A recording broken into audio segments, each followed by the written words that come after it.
Kenapa harus hari Jumat gitu loh? Jadi kemarin tuh menangkap kenapa? Dia pilih hari itu karena dia pikir ya, oke lah ini masalah menahan sama tidak itu saya sama sekali.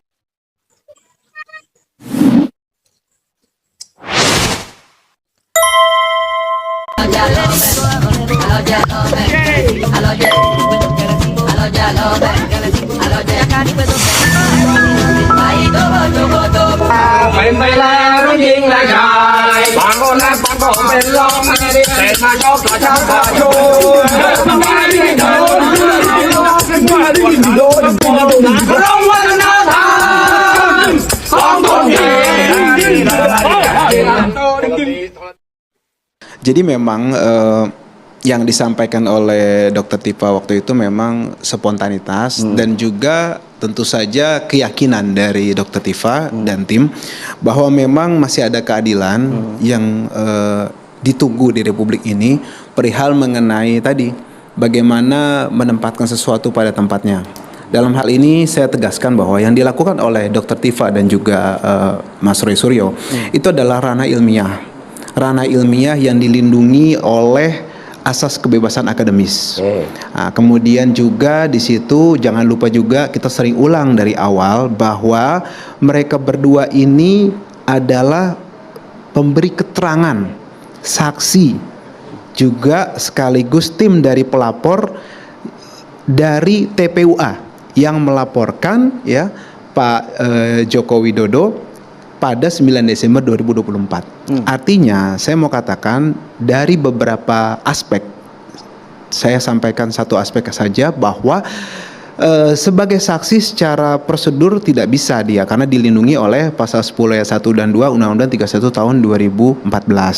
Nah, kemudian tapi ya kami menduga ada prosedur engineering dan juga ada tangan-tangan kekuasaan yang masuk ke situ. Nah, kemudian terjadilah proses yang kemarin heboh 19 sampai berujung 19 Juni sampai dengan 21 Juni. Ini unik juga sebenarnya, saya mau komentar juga.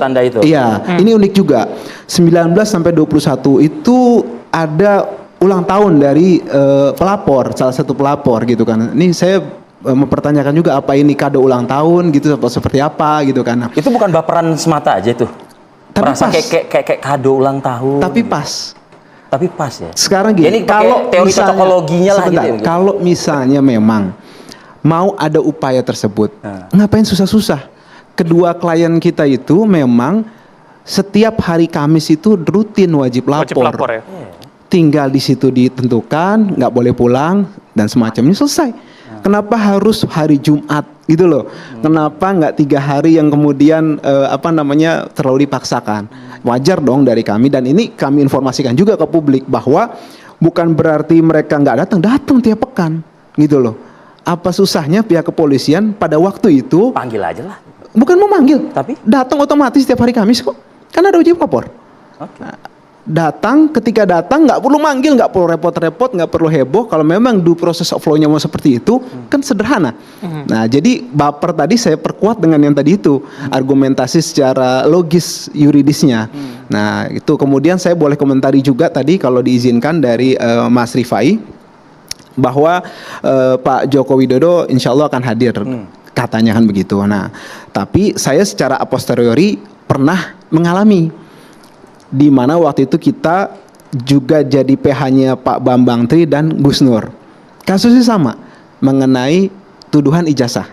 Pelapornya waktu itu tidak pernah hadir di persidangan, apalagi Pak Jokowinya. Paling tinggi itu yang setahu saya waktu saya jadi PH-nya mereka berdua, itu adik ipar dari Pak Joko Widodo. Itu dihadirkan di persidangan. Guru-guru beliau dihadirkan di persidangan. Itu kenapa? Karena secara yuridis memang yang diperkarakan itu bukan ijazahnya. Yang diperkarakan itu adalah mengenai undang-undang ITE-nya, mengenai fitnah dan semacamnya. Itu jadi ketika ada keyakinan, boleh kita di situ ada keraguan-raguan, tapi saya pakai dasar secara sejarah waktu itu beberapa tahun yang lalu saya mengalami, dan pelapor bahkan Pak Jokowinya, pelapornya waktu itu bukan Pak Jokowi, memang itu pelapornya juga tidak hadir, tidak dihadirkan, dan juga murni itu bergulir berdasarkan engineering dari pihak kepolisian waktu itu. Gitu, itu yang saya mau sampaikan. Jamin tadi oleh PH-nya Pak Jokowi. Ada jaminan, ada history. Oke. History dulu. Nah, saya dulu mengalami gitu. Kasusnya sama waktu itu mengenai tudingan ijazah palsu yang dilakukan oleh saudara Gus Nur dan Pak Bambang Tri. Oke. Nah ini Dokter Tifa menangguhkan menarik pra peradilan ya? Membatalkan. Oke. Membatalkan. Kenapa tidak lanjutnya sebagaimana Roy Suryo juga melanjutkan? Alasan strategi dan efisiensi dari tim kami dan berbagai pertimbangan-pertimbangan yang tentu saja bagian dari strategi yuridis. Itu sebenarnya. Jadi begini, definisi daripada penangkapan itu ya, menempatkan seseorang, karena ini judulnya ditangkap, maka itu adalah seorang yang sudah menjadi tersangka, ditempatkan di tempat di bawah pengawasan daripada aparat untuk kepentingan penyidikan. Kalau yang menangkap itu penyidik, polisi itu penyidik. Jadi dia kalau menangkap pasti untuk kepentingan penyidikan. Kalau tidak untuk kepentingan penyidikan itu tidak sah. Itu namanya sewenang-wenang gitu. Satu definisinya begitu aja ya. Nah kemudian kenapa kok mesti ditangkap? Ya, pertanyaan saya. Gitu kan ya. Kemarin itu ya saya mantan penyidik ya. Jadi saya hanya menafsir nih. Saya tidak bertanya sama mereka. Enggak sempat kenapa kok Anda menangkap itu. Iya kan lucu kan seorang polisi nanya dia ditangkap. Dia udah tahu tugasnya. Saya sebagai mantan penyidik ya. Polisi itu menangkap seseorang kalau dia yakin bahwa apabila orang yang dibutuhkan pada satu tertentu dia harus ada gitu. Nah kemarin dalam konteks kemarin itu ya, bayangkan coba ya ini polisi, kasus ini kan sebetulnya ringan. Saya dari dulu bolak-balik ngomong ini kasus ini yang menangani saya ini 2 bulan selesai itu. Saksinya nggak perlu banyak itu. Tapi ini kasusnya dari panjang banget kan. Coba itu loh. Selama hampir 1 tahun lebih ya Pak Rabia ya. Selama 1 tahun lebih. Sudah hampir selesai tesis kita. Diminta suruh menghadirkan itu. Kalau kasusnya itu pure pidana, itu tadi saya bilang 2 bulan itu pas selesai. Tapi karena kasus ini ada latar belakang politiknya, ya sehingga ya digoreng-goreng kan jadi panjang. Saya nggak ngerti yang goreng itu yang mana ini. Saling menggoreng dua-duanya. Satu pihak nih karena sana menuduh melama-lamakan ya. Sana mengorkestrasi mana yang benar, gitu kan. Nah, dalam menghadapi seperti inilah kalau saya dulu ya semangat saya itu ya saya ini cepet-cepetlah dipersidangkan gitu. Kenapa? Kalau udah konflik di masyarakat yang seperti ini nggak akan mungkin Pak diselesaikan dengan kearifan di lapangan itu. Harus di dalam negara hukum harus dipakai hukum juga ini tegakkan gitu kan. Itu kira-kira gitu. Nah saya kembali kepada tesis. Kenapa saya bilang tesis? Mestinya 2 bulan jadi 2 semester kan? Kan gitu kan? 2 semester lebih kan? 2 semester lebih. Penyidik sudah kerja keras itu Pak. Contohnya kerja keras apa? Apa yang diminta diturutin. Suruh gelar khusus diturutin. Kemudian suruh apa lagi? Ini lapornya nggak benar nih katanya Pak Risman waktu itu kan. Pembanding kasihlah lapor di BRIN, lapor di UI, lapor di POM. Tapi kan karena tidak memenuhi syarat sana kan gitu, sehingga yang dipakai akhirnya lapor Polri sendiri gitu. Itulah makanya kan yang namanya penyidikan selesai itu Pak, batasnya adalah ketika barang bukti, berkas dan tersangka diserahkan kepada jaksa, itu sudah selesai itu Pak. Itu ukurannya penyidikan selesai. Jadi kemarin itu menangkap kenapa? Saya sebagai pengalaman penyidik ya, karena dia ingin meyakinkan bahwa nanti hari Senin itu ketika di hadapan ada gitu. Jangan sampai ini saya teruskan dulu. Jangan sampai tesis sudah selesai gitu ya. Saya taruh di rumah, dicolong orang hilang. Senin kan saya nggak berani nggak berani berandai-andai atau berspekulasi. Makanya waktu itu polisi hanya ada waktu kan jadi harinya hari Jumat ya. Dia pilih hari itu karena dia pikir ya, oke lah ini statusnya masih tersangka, saya punya kewenangan untuk menangkap. dan saya memang mempunyai kewenangan untuk supaya dia tidak lari-lari, sehingga nanti Senin saya sampaikan kepada itu.